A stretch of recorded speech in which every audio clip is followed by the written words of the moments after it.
बनेंगे। उच्च शिक्षा संस्थान के बारे में पढ़ेंगे। इसके लिए है विक्रमशिला विश्वविद्यालय। तो विक्रमशिला विश्वविद्यालय के बारे में हमें पढ़ना है, जानना है। इसके लिए विक्रमशिला जो विश्वविद्यालय था, नालंदा के बाद विक्रमशिला विश्वविद्यालय आता है। तो इसकी अवधि 8वीं सदी या 8वीं शताब्दी बताते हैं, ठीक है। और इसका स्थान था भागलपुर जिला बिहार, ठीक है। फिर यहाँ पे देखें कि इसके जो संस्थापक थे राजा धर्मपाल, और पाल वंश का सम्राट चल रहा था, और राजा कौन थे? धर्मपाल। फिर प्रसिद्ध विद्वान थे दीपांकर, श्रीज्ञान, आतिशा और बौद्ध विद्वान। तो ये बातें आती हैं विक्रमशिला विश्वविद्यालय में। नालंदा के बाद विक्रमशिला का नाम आता है। इसकी अवधि 8वीं शताब्दी में बताई गई थी, या 8वीं सदी कह सकते हैं, और स्थान था भागलपुर जिला बिहार, ठीक है। फिर यहाँ पे जो संस्थापक थे, इनके जो संस्थापक थे राजा धर्मपाल, और ये कौन थे? पाल वंश के सम्राट कौन थे? पाल वंश। अब प्रसिद्ध विद्वान में देखें तो दीपांकर, श्रीज्ञान, आतिशा, ये बौद्ध विद्वान थे। किसके? विक्रमशिला विश्वविद्यालय के। अब होकर जाता है कि यहाँ पे तंत्रिका, बौद्ध धर्म, दर्शन, व्याकरण यहाँ पे प्रसिद्ध था। तो विक्रम विश्वविद्यालय में तंत्रिका, बौद्ध धर्म, दर्शन, व्याकरण प्रसिद्ध था। इसके बाद इसको नष्ट किसने किया था? तो इसको नष्ट किया था बख्तियार खिलजी ने। अब हम सेकंड पे आते हैं। यहाँ पे देखें, यहाँ पे इसकी प्रमुखता थी अध्ययन शास्त्र और तर्कशास्त्र। यहाँ पे विशेष रूप से तर्कशास्त्र और अध्ययन शास्त्र का ही ज्ञान दिया जाता था। अध्ययन शास्त्र में सभी सब्जेक्ट आ जाते थे जो उस समय पे जो सब्जेक्ट संबंधित थे पाठ्यक्रम से। उसके बाद तर्कशास्त्र का भी अध्ययन करवाया जाता था। तर्कशास्त्र में विद्यार्थी बहुत ज्यादा बढ़ चढ़कर हिस्सा लेते थे। इसके बाद पढ़ाई का स्तर व्यापक नहीं था।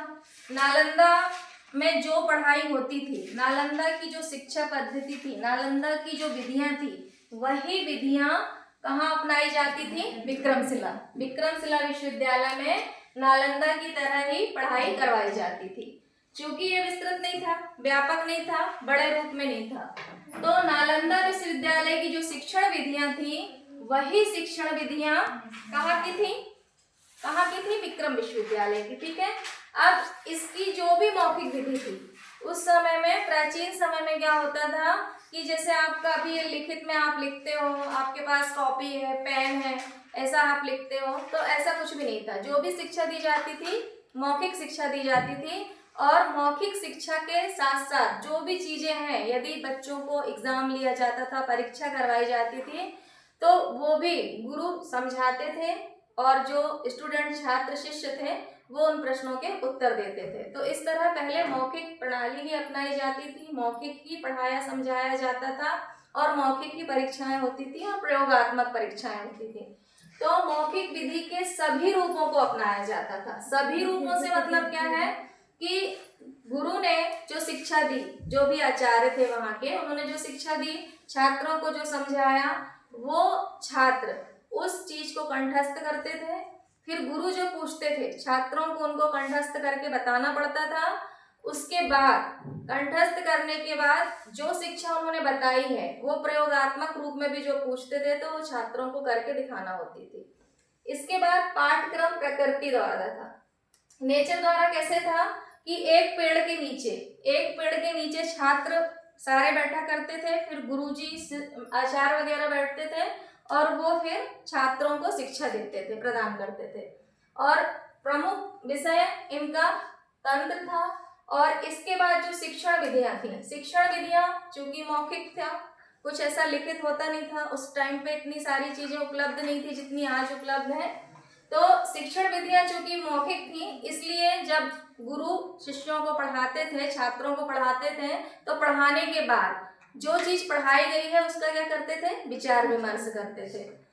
शिक्षण विधियों में वार्तालाप होता था, गुरुओं ने जो समझाया है, शिक्षकों ने जो पढ़ाया है, छात्रों से बातचीत के माध्यम से आपस में पूछते थे, प्रश्न उत्तर करते थे।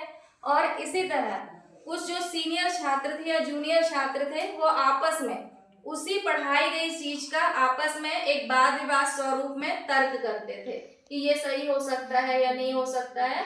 इस तरह से ये शिक्षण विधियां अपनाई जाती थी, विचार विमर्श किया जाता था, वार्तालाप, वाद विवाद, इस तरह की विधियां थी।